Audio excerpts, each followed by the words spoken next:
లూకాసు వార్త 2వ అధ్యాయము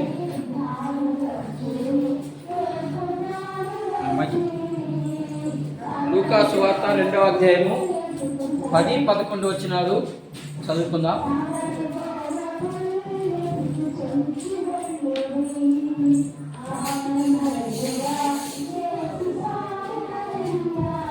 లూకాసు వార్త 2వ అధ్యాయము 10వ వచనము 11వ వచనము చదువుకొని మనం 10 నిమిషాలు దేవుని వాక్యాన్ని ధ్యానం చేసుకున్నాం. చదువుదాం.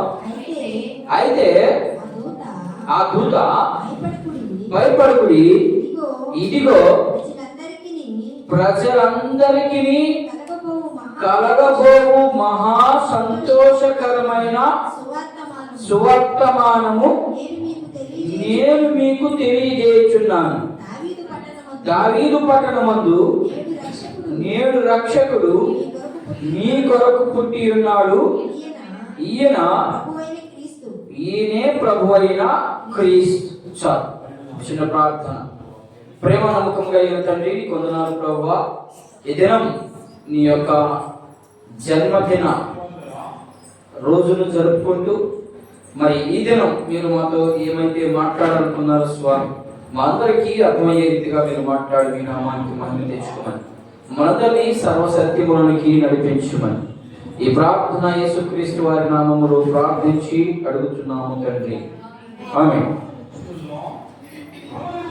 ఈరోజు చాలా మంది క్రిస్మస్ పండుగని చేసుకుంటున్నాం, మంచిదే. ఇక్కడ లేఖనాలు ఏం చెప్తా ఉన్నాయి అంటే, ఇదిగో ప్రజలందరికీ కలుగబోవు శుభవర్తమానం. ఏంటి ఆ శుభవర్తమానం అంటే, ఈరోజు సంఘాలు కానీ లేదా గ్రామ ప్రజలు కూడా ఏం కోరుకున్నారు అంటే, క్రిస్మస్ అంటే యేసుక్రీస్తు ప్రభు పుట్టాడు కాబట్టి మనము పండగ చేసుకోవాలి. ఏం చేసుకోవాలి? పండగ చేసుకోవాలి. అసలు ఆయన వచ్చినటువంటి పర్పస్ ఏంటి, ఆయన వచ్చినటువంటి ఉద్దేశం ఏంటి, ఇవన్నీ పక్కన పెడితే మనం ఏం చేసుకోవాలా? అవి తప్పనేదానికి లేదు, ఇవన్నీ కూడా మంచిదే. కానీ యేసుక్రీస్తు ప్రభు రావడానికి బైబుల్ కరెక్ట్ గా సూటిగా మాట్లాడుతుంది. ఏమని మాట్లాడుతుందంటే, ప్రజలందరికీ ఏంటమ్మా చదివింది? కలుగబోవు ఏంటా సంతోషం. అంతకుమున్నంత సంతోషం లేదా? యేసుక్రీస్తు ప్రభు పుట్టక మునుపు సంతోషాలు లేవా? వారికి భోజనాలు దొరకలేదా? సమాధానాలు లేవా? మరి ఎందుకు ఆ ప్రవక్త ద్వారా లేదా దేవదూత ద్వారా ఎందుకు అంత నీట్గా, ఇదిగో ప్రజలందరికీ కలుగబోవు సంతోషం కూడా కాదు, మహా సంతోషం అంటే అంతవరకు సంతోషం లేదా? అది కాదు దాని అర్థం. దాని అర్థం ఏంటి అంటే నేను చెప్తాను. క్రిస్మస్ అంటే అర్థం ఏంటి? క్రిస్మస్ అంటే అర్థం క్రీస్తును ఆరాధించుట. నేను అక్కడ అన్ని రాసేస్తున్నాను, మీకు క్లియర్గా అర్థమవుతుంది. క్రీస్తుని ఆరాధించుట. మరి ఆరాధించగలుగుతున్నావా? క్రీస్తుని ఆరాధించడం లేదు. ఏం చేస్తున్నావు? వస్తున్నావు, వింటున్నావు, వెళ్ళిపోతున్నావు. ఆరాధన ఏది? లేదు. ఆరాధన లేదు. ఆరాధన అంటే ఆయన చేసినటువంటి మేలులకు జ్ఞాపకం చేసుకొని మనము కృతజ్ఞత కలిగి జీవించడమే ఆరాధన. వచ్చేసి 4 పాటలు పడేసి 4 ముక్కలు చదివేసి వెళ్ళిపోతే ఆరాధన అవ్వదు. ఆరాధన అంటే ఏంటంటే, యేసుక్రీస్తు ప్రభు లేదా ఒక వ్యక్తిని మనం ఆరాధించాలి అంటే ఖచ్చితంగా ఆయన చేసిన మేలులను మనం జ్ఞాపకం చేసుకుంటూ ఆ జ్ఞాపకాలకి కృతజ్ఞత కలిగి మనం ఎప్పుడైతే జీవిస్తామో అది నిజమైనటువంటి ఆరాధన. అలాంటి ఆరాధన లేదు ఈరోజు. క్రిస్మస్ అంటే అర్థము క్రీస్తుని ఆరాధించుట. ఇవి అప్పుడు దాకా ప్రజలకు దేవుడు లేడా? ఉన్నాడు. ఎవరా దేవుడు? ఎవరైనా యూదులకి రాశాను నేను ఇక్కడ. యూదులు దేవుడిని ఎలా పిలుస్తారనేది కూడా రాశాను నేను. యూదులే, అర్థమైందా? యూదులన్నా ఇశ్రాయేలీయులన్నా దేవుని సొత్తు అయినటువంటి ప్రజలు. ఓకేనా? మనం కాదు సొత్తు. ఎప్పుడయ్యావు? యేసుక్రీస్తు ప్రభు వచ్చిన తర్వాతనే మనం ఆయన సొత్తుగా చేయబడ్డాం. లేకపోతే మనం ఆయన సొత్తు కాదు. ఎవరి సొత్తు మనము? అపవాది సొత్తు మనం. అర్థమైందా? తప్పిపోయిన కుమారుడు ఉదాహరణ చాలా బాగుంటుంది దీనికి. సరే, నేను అక్కడికి వెళ్ళను, కానీ సందర్భం అది కాదు కాబట్టి నేను ఇక్కడికి వెళ్తాను. హెబ్రీ భాషలో దీని అర్థం ఏంటి? జీసస్ క్రైస్ట్ అంటే క్రీస్తును మాత్రమే ఆరాధించండి అని చెప్పడం జరిగింది. అది దీని అర్థం. అదే మాట గ్రీక్ లో చూడాలి మనం. గ్రీక్ లో చూస్తే ఆ మాటకి ఏమర్థం వచ్చింది? గ్రీక్ లో జీసస్ క్రైస్ట్ లేదా క్రీస్తును ఆరాధించుట అంటే ఇవి రెండు పదాలు. ఇక్కడ ఈ గ్రీక్ భాషలోకి వచ్చేసరికి ఆరాధించుట అనే పదము లాటిన్ పదం. అర్థమైందా? ఆరాధించుట అనే పదం అర్థం ఏంటంటే క్రీస్తును ఆరాధించుట అంటే లాటిన్ లో వచ్చే భావం ఇది. క్రిస్మస్ అని పెట్టేసుకున్నాం మనం. క్రీస్తును ఆరాధించడం అంటే క్రిస్మస్. క్రిస్మస్ అంటే సర్వసాధారణంగా ఏమని చెప్పబడింది అక్కడ? లూకాసు వార్త 2వ అధ్యాయంలో ఏం చెప్పబడింది? మహా సంతోషకరమైనటువంటి వార్త. ఏంటో ఆ వార్త అంటే ఏంటమ్మా వార్త? మహా సంతోషకరమైనటువంటి వార్త. యెషయా గ్రంథం 7వ అధ్యాయంలో దొరుకుతుంది, యెషయా గ్రంథం 6వ అధ్యాయంలో దొరుకుతుంది, యెషయా గ్రంథం 9వ అధ్యాయంలో కూడా దొరుకుతుంది మాట. నేను అక్కడికి వెళ్ళను, అది కాదు నా సబ్జెక్ట్. క్రిస్మస్ అంటే ఏంటి? దాని అర్థం ఏంటి? పప్పులు వండుకున్నాం, కేకులు కోసుకున్నాం కాదు. ఇందాక ఎవరో వాట్సాప్ లో పెట్టిన అద్భుతంగా కేకులు కోసుకోవడం కాదు, నాటకాలు చేయడం కాదు. క్రిస్మస్ అంటే క్రీస్తుని ఆరాధించాలి. క్రీస్తుని ఆరాధించాలంటే ముందు నీ మనసు నిర్మలమై ఉండాలి. ఓకేనా? సరే, నేను అక్కడ వెళ్ళలేదు. ఎందుకు క్రీస్తుని ఆరాధించాలి? రెండవ పాయింట్. మొదటి పాయింట్ అయిపోయింది. మొదటి పాయింట్ క్రిస్మస్ అంటే ఏంటి? క్రీస్తుని ఆరాధించుట. ఆ పదాలకి గ్రీక్ భాషలో ఏమర్థం వచ్చింది, హెబ్రీ భాషలో ఏమర్థం వచ్చింది, అలాగే లాటిన్ భాషలో ఏ అర్థం వచ్చిందో మీకు తెలియబడ్డది. జాగ్రత్తగా వినాలి మీరు. మూడవదిగా ఎందుకు ఆరాధించాలి? క్రీస్తునే ఎందుకు ఆరాధించాలి? అంతకు ముందు దేవుడు లేరా? అంతకు ముందు దేవుడు ఉంటే ఆయన పేరేంటి పేరు? ఆ పేరుకి యేసుక్రీస్తు ప్రభువుని ఆరాధించమనడానికి ఏమన్నా సంబంధం ఉందా? నేను చెప్పేది అర్థమవుతుందా? అర్థం కాలేదా? అర్థమవుతుంది. పాత రోజుల్లో క్రీస్తు లేడు బయట. ఎక్కడున్నాడు ఆయన? క్రీస్తు శరీరాలుగా భూమి మీదకి రాలేదు. ఇప్పుడు భూమి మీదకి వచ్చాడు ఆయన. భూమి మీదకి వచ్చి నేనే అంటున్నాడు ఆయన. ఆ నేనే అనే పదానికి అర్థం ఏంటి? అంతకు ముందు ఉన్నటువంటి దేవుళ్ళంతా శుద్ధ దేవుళ్ళ అంటే ఒక శక్తి లేదా? నన్ను మాత్రమే ఆరాధించని చెప్పగలిగే అధికారం ఆయనకి ఎక్కడి నుంచి వచ్చింది? అసలు ఆయన ఎవరు? అసలు ఆయన ఎందుకు ఆరాధించాలి? ఇది పాయింట్. మనం క్రిస్మస్ చేసుకుంటున్నాం, క్రీస్తుని ఆరాధిస్తున్నాం. ఎందుకు చేయాలి ఆయనకి? అదే పాయింట్. ఇక్కడ చూద్దాం. క్రిస్మస్ అదే క్రీస్తుని ఎందుకు ఆరాధించాలి? ఎందుకు ఆరాధించాలి ఆయన? క్రీస్తుని మాత్రమే ఎందుకు ఆరాధించాలి? రోమా పత్రిక 9వ అధ్యాయం ఎందుకు ఆరాధించాలనో పౌలు గారు చాలా చక్కగా రాశాడు. ఇక్కడ చూద్దాం. కొన్ని మాటలు చూసి నేను త్వరగా ముగిస్తాను. రోమా పత్రిక 9వ అధ్యాయం 5వ వచనం చూద్దాం. క్రీస్తునే ఎందుకు ఆరాధించాలి? చదువు. వీరివారు పితరులు వీరివారు శరీరమును బట్టి క్రీస్తు వీరిలో పుట్టెను. జాగ్రత్తగా వినాలి ఆయన. ఎందుకు పుట్టాడు ఆయన? క్రీస్తుని ఎందుకు ఆరాధించాలి? అక్కడ ఉన్నటువంటి యూదుల యొక్క ప్రశ్న ఏంటంటే ఆయన ఎవరు పుట్టాడు? ఆయన దేవుడు ఎలా ఉండాలి? తనకు తానుగా ఏదైనా చేసుకోగలిగిన వ్యక్తే దేవుడు. కానీ ఆయన ఎలా వచ్చాడు? మనిషిగా వచ్చాడు. మనిషిగా వచ్చాడంటే ఆయన ఎవరని ఇప్పుడు అర్థం? దేవుడనా? కాదు. వాళ్ళ ఉద్దేశం అది కాదు. ఆ ఉద్దేశాన్ని తెలియజేయడానికి పౌలు గారు వాళ్ళకి అర్థమయ్యే రీతిగా చెప్తున్నాడు. రోమా పత్రిక 9వ అధ్యాయం ఎవరికి రాయబడింది? ఆయన రోమా పత్రిక ఎవరు విన్నారు? ఇక్కడ నేను చెప్పేటప్పుడు పూర్తిగా చెప్పాను. రోమా పత్రిక ఇప్పుడు మళ్ళా రెండోసారి స్టార్ట్ చేసి మళ్ళా రెండోసారి వెళ్తా ఉన్నాం. రోమా పత్రిక 9వ అధ్యాయం ఎవరికి రాయబడింది? 9, 10, 11 అధ్యాయాలు. అర్థం కదా? 12 గోత్రాల వారు. అది ఏమో చెప్పింది, ఇశ్రాయేలు ఏమో చెప్పింది. Very good. ఇశ్రాయేలుకి మాత్రమే ఈ పదాలు ఆపాదించబడతాయి.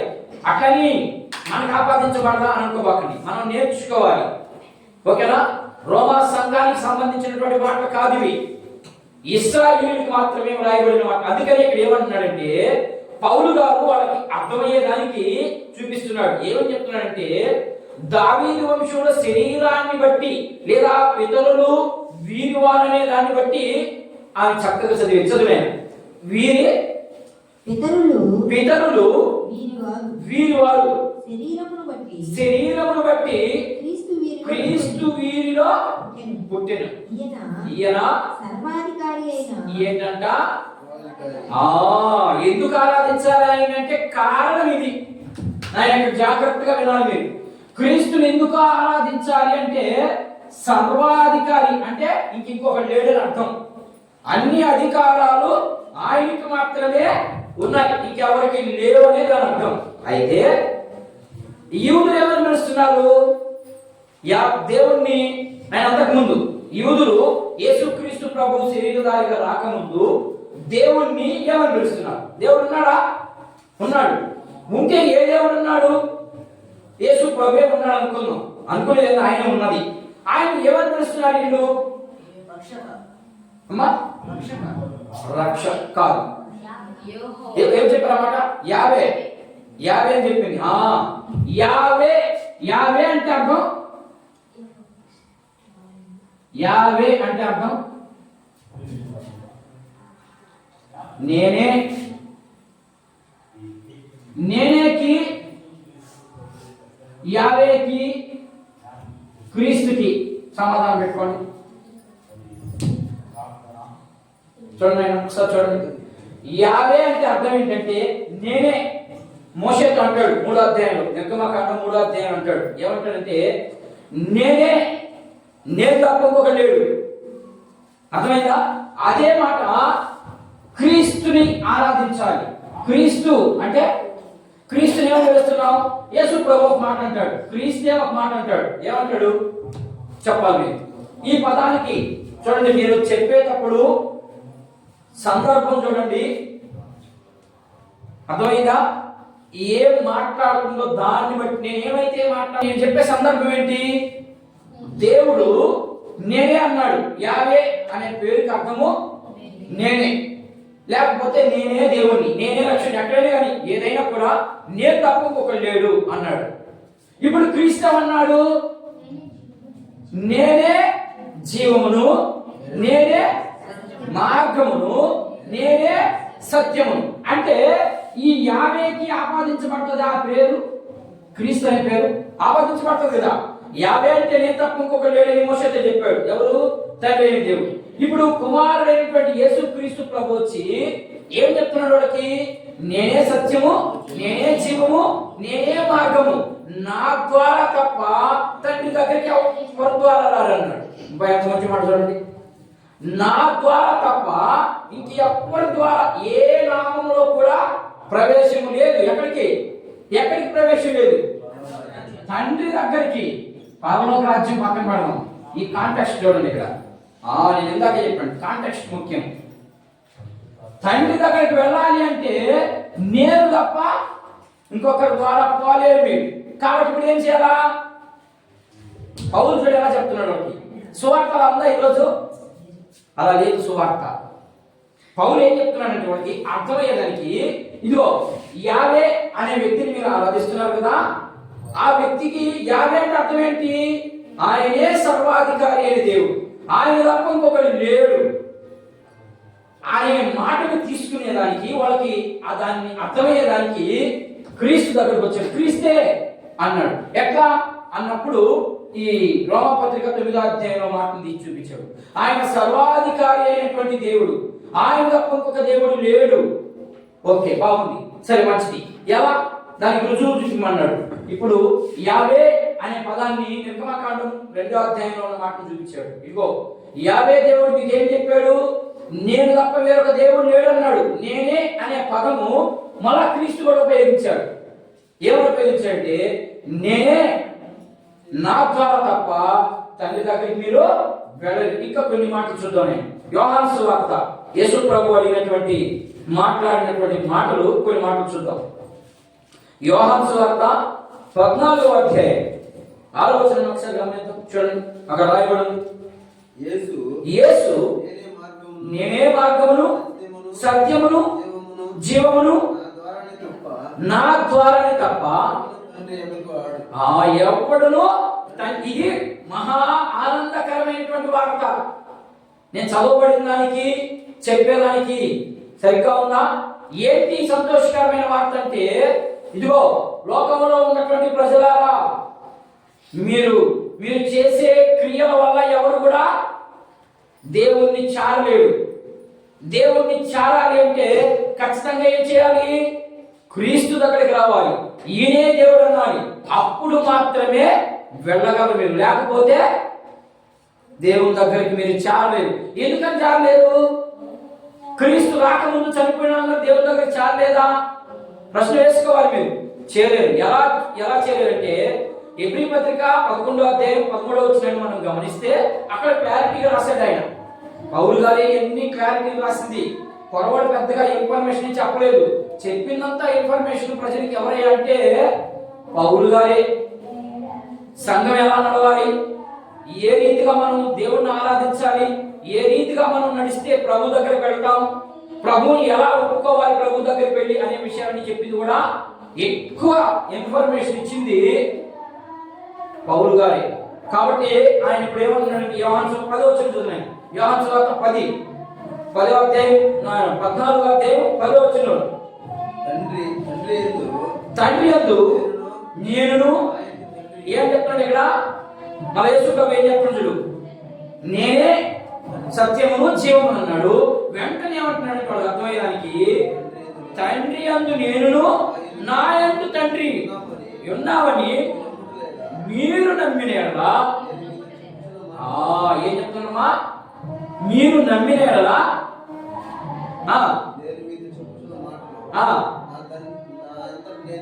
నేను చెప్పే మాటలన్నింటినీ కూడా నా అంతా నేనేం చెప్పట్లేదు. తండ్రి నా యందు నివసించి తన పని జరిగించుకుంటా ఉన్నాడు నా ద్వారా. చాలా మంది ఏం చేస్తారంటే, వాక్యం చెప్పేవాడు కావచ్చు, లేదా పాటలు పాడేవాడు కావచ్చు, లేదా వాక్యం చదివేవాడు కావచ్చు, ప్రార్థన చేసేవాడు కావచ్చు. అందరూ ఏమనుకుంటున్నారంటే, నేను చేసేది బాగా, నువ్వు జీరో. నువ్వు ఎప్పుడు జీరోవో అప్పుడు హీరోయి. నేనే అన్నావంటే పోతావు గమన. ఏడగొత్తమ్మా, ఏడగొత్తా అంటే ఆ ఇంటి మాత్రం చూసుకుంటుంది. కాదు, కిందకి పోతావు, పడిపోతామని దాని అర్థం. చచ్చిపోం, పడిపోతామని అర్థం. అంటే దేవునిలో నుంచి, దేవుని కంటే మహిమ ఎవరికి వెళ్ళాలి? దేవునికి వెళ్ళాలి. ఇప్పుడు దేవుని పోకుండా ఎవరికి వెళ్తుంది? పాస్టర్కి వెళ్తుంది. అట్లా పోతే గమన తొందరగా అయిపోద్ది నీ పని అంతా. అట్లా అడగడు. ఎవరికి వెళ్ళాలా? దేవునికి మాత్రమే వెళ్ళాలి. ఇంకొక మాట చూద్దాం. 4వ అధ్యాయం 21వ వచనం. అదే యోహాను సువార్త 4వ అధ్యాయం 21వ వచనం. చూడండి ఎలా జ్ఞాపకం చేస్తా ఉన్నాడు.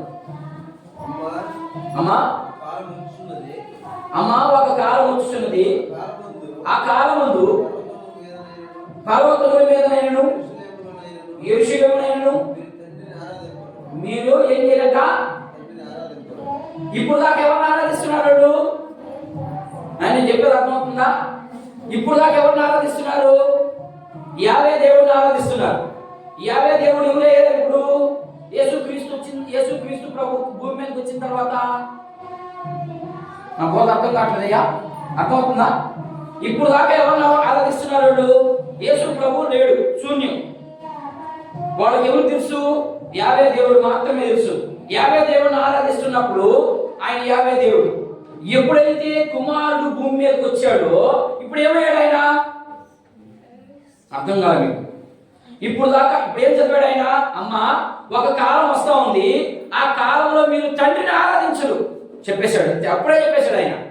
ఇప్పుడు దాకా ఎవరిని ఆరాధిస్తున్నాడు? యావే. యావే అంటే అర్థం ఏంటి?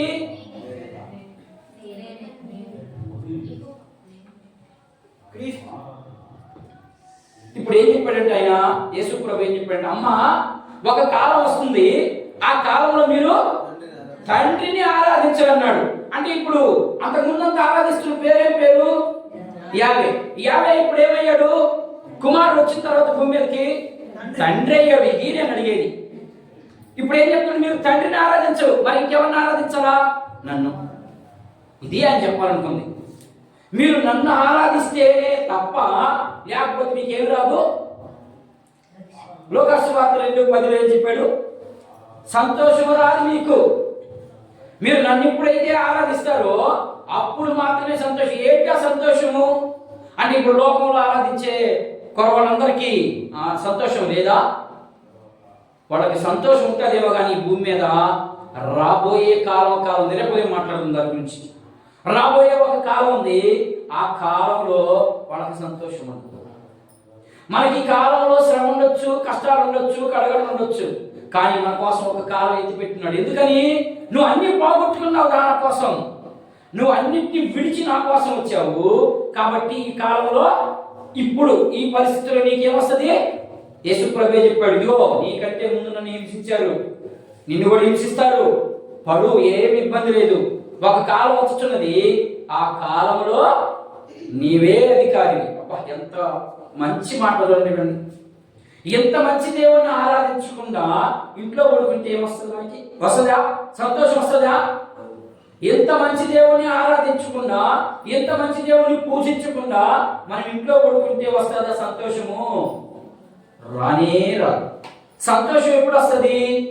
ఒక కాలం వస్తుంది, ఆ కాలం కోసం మనం నిరీక్షణ కలిగి ఎదురు చూస్తా ఉన్నాం. అది ఆయన చెప్పే వార్త. ఇదిగో మీకు మహా సంతోషకరమైనటువంటి వార్త. ఏంటి ఆ వార్త అంటే, ఆయనే సర్వాధికారి, ఆయన్నే మీరు ఆరాధిస్తారు. ఇప్పుడే క్లియారిటీగా చెప్తా ఉన్నాడు యేసు ప్రభు.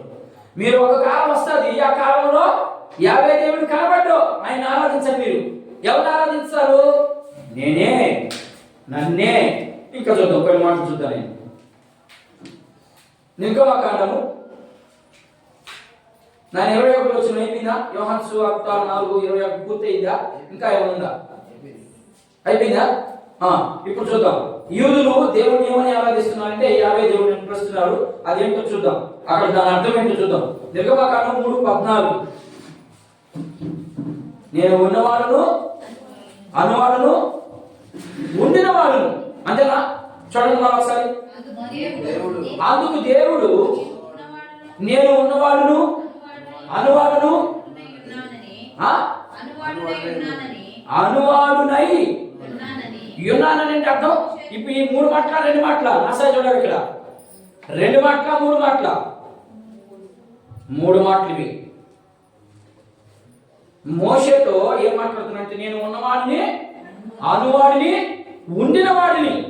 ఉండినవాడంటే ఇప్పుడు కూడా ఉన్నా, నేను ఎప్పుడు ఉంటా, అది దాని అర్థం. ఆయన మాట్లాడే మాట అంటే నేను ఉండినవాడిని అంటే యావే దేవుడుగా ఉన్నాను, ఇప్పుడు యేసుక్రీస్తు ప్రభువుగా ఉన్నాను, రేపు రాబోయే కాలంలో పరిశుద్ధాత్మగా ఉంటాను. అంటే ఆయన ఒక్కడే ఇన్ని అవతారాలు ఎత్తాడా? మళ్ళీ అక్కడ మీరు కన్ఫ్యూజ్ అవ్వకండి. అవతారాలు ఎత్తలేదు. ఆయన 3 దేవుళ్ళు, 3 వ్యక్తులు. వాళ్ళు 3 ఫస్ట్ నుంచి ఉన్నారు, 2 మాత్రమే కనపడ్డారు. ఓకేనా? చూడండి ఎంత క్లారిటీ ఇచ్చాడు దేవుడు. మనమైతే మన ఇష్టం వచ్చినట్లు మాట్లాడుకుంటాం. తండ్రి ఉన్నాడనే ఆ భాగ్యం కూడా ఇవ్వము అతనికి. మనమే మాట్లాడేస్తాం, వాడిని పక్కన పెట్టేస్తాం. అట్లా లేదు ఇక్కడ. సరే చూడండి, ఇంకా నేను యెషయా గ్రంథం 2 మాటలు కరెక్ట్గా చదివి ముగిస్తాను. యెషయా గ్రంథం 57వ అధ్యాయం 15వ వచనం చదివాను. ఈ మాటలు చాలా జాగ్రత్తగా చదవాలి. యెషయా గ్రంథము 57వ అధ్యాయం 15వ వచనం చూడండి. ఎవరితో మాట్లాడుతుంది ఆయన? ఈ మాటలు జాగ్రత్తగా చూడండి. మహాగరుడను, మహోన్నతుడను, పరిశుద్ధుడను, నిత్య నివాసి అయిన వాడును. ఈలాగు సెలవిస్తున్నాడు, ఈలాగు మాట్లాడుతున్నాడు.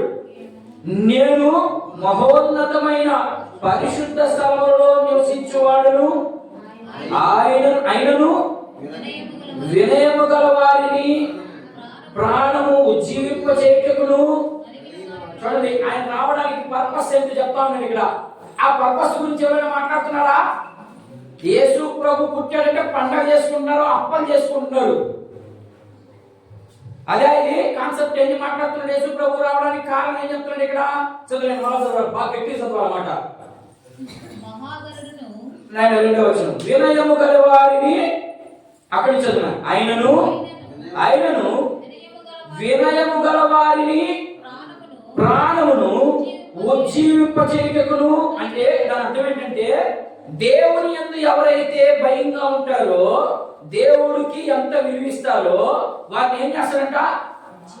ఉజ్జీవింప చేస్తారంట. ఇది ఆయన రావడానికి గల మొదటి పర్పస్. ఇంకా చూడండి, నలిగిన వారి ప్రాణమును ఉజ్జీవింపచేయుటకును. రెండవ పాయింట్. మూడవ పాయింట్, వినయము గల వారి యొద్దను, దీన మనసు గల వారి యొద్దను. ఆయన ఎక్కడ నివసిస్తారంట? దీన మనసు ఎవరికైతే ఉంటుందో, అదే మత్తయి సువార్తలో కనబడుతుంది మనకి. మత్తయి సువార్తలో కనబడుతుంది. మీరు పరలోక రాజ్యం సొంతం చేసుకోవాలంటే అక్కడ 8 విషయాలు చెప్పాడు. ఆ 8 విషయాలే ఇవి.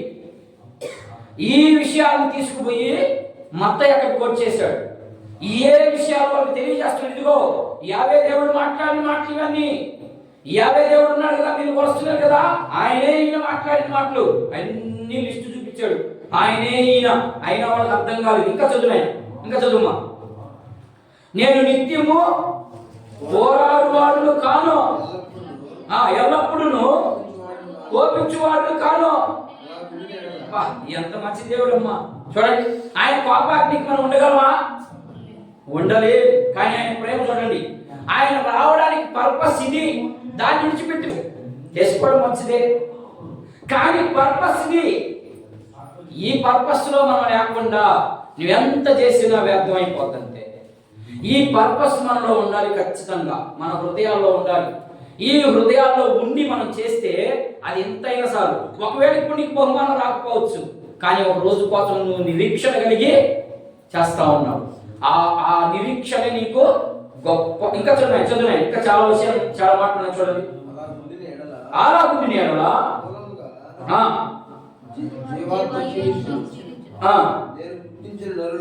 నేను పుట్టించిన నరులు క్షీణించిపోదు, వారి లోపం వలన కలిగిన దోషమును బట్టి నేను ఆగ్రహపడి వారిని కొట్టి తిని. నేను అదే ఆయన ఎందుకు ఆయన మాట్లాడాడంటే, మహా సంతోషకరమైనటువంటి వార్తని ఎందుకు మాట్లాడాడంటే, ఆల్రెడీ దేవునికి వ్యతిరేకంగా చేశారు కాబట్టి దేవుడు ఏం చేశాడు అని యెషయా ఇప్పుడు చదువుతున్నారు కదా, ఆయన కొట్టాడు. ఇప్పుడు నీకు నాకు దెబ్బలు తగులుతున్నాయంటే కారణం ఏంటంటే, నువ్వు తప్పు చేసావు కాబట్టి దెబ్బ కొట్టున్నాడు. నువ్వు సరి చేసుకున్నావా, నీకు సంతోషమే. లేకపోతే నో సంతోషం. సంతోషమే ఉండదు మన కుటుంబాల్లో. ఇంకా చదువు నేను నా ముఖమును మరుగప్ప.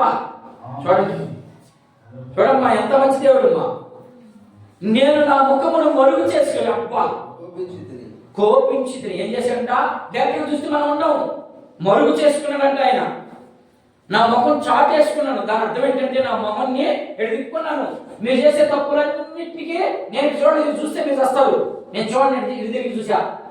చూడండి ఎంత మంచి దేవుడు. ఇవన్నీ సంతోషకరమైనటువంటి వార్త. సంతోషకరమైన వార్త ఏంటి? ఇది సంతోషకరమైన వార్త. ఇంకా చదువున్నాయి. వారు పిలువబడి వారు తిరగబడి తమకు ఇష్టమైన మార్గములను నడుచుచూ వచ్చి నేను వారి ప్రవర్తనను చూచి తిని వారి స్వస్థపరచుదును. వారిని ఏం చేశాడు చూడండి. దుఃఖించే వాళ్ళకి ఏం చేస్తాడంట? ఓదార్స్తాను. నేను ఇందాక చెప్పాను. ఆయన వచ్చిన పర్పస్ ఏంటి? బాగుపడే వాళ్ళ కోసం వచ్చాడు ఆయన. అసలు ఎన్నుకోవడం కూడా పడేవాడిని ఎందుకు ఎన్నుకున్నాడు? నేను చూద్దాం దాన్ని. ఎట్లా ఎన్నుకున్నాడు ఏంటి? అసలు ఎన్నుకోవడానికి అంత గొప్ప వ్యక్తి భూమి మీదకి వచ్చినప్పుడు మంచోడిని ఎన్నుకోవాలి. కానీ ఆయన ఎన్నుకున్నటువంటి వారు ఎవరో రేపు చూద్దాం కొన్ని మాటలు. సరేనే, ఇక దాన్ని పక్కన పెట్టి ఇంకొంచెం మాట. యోహాను సువార్త 8:57 చూడండి. ఇంకా ఉంది 19వ వచనం దాకా చదువుకోవాలి మీరు యెషయా గ్రంథంలో. చూడండి, యోహాను సువార్త 8వ అధ్యాయం 57వ వచనం, 57, 58, 59 టక్క చదవాలి. అందుకు యూదులు నీ విక్కను 50 సంవత్సరాలైనా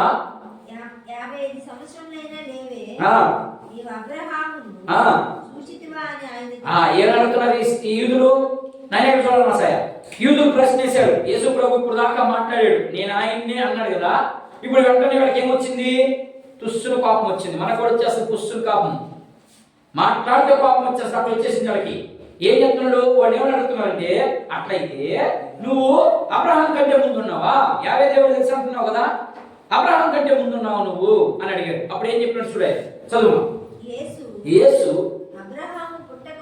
అబ్రహాము పుట్టక మునిపే నేనున్నానని మీతో నిశ్చయముగా చెప్తాను. నిశ్చయముగా అంటే ఇక దానికి తిరిగి లేదు, నేనున్నాను అంతే, కండిషన్. కాబట్టి వారు ఆయన మీద రాళ్ళు రువ్వుటకు యేసు తప్పించుకున్నాడు. నీ మీద కూడా వస్తారు నీ ఇంట్లో వాళ్ళు, తప్పించుకోవాలి.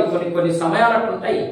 యేసు ప్రభువే తప్పించుకున్నాడు. అక్కడ ఎత్తారు రాళ్ళు కొట్టడానికి, చంపేయడానికి, కానీ యేసు ప్రభు తప్పించుకున్నాడు. మరి నువ్వు నేను తప్పించుకోవద్దా?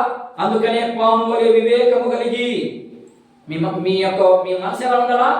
వివేకము కలిగి ఉండాలి. వివేకం అంటే పాము కనబడదు.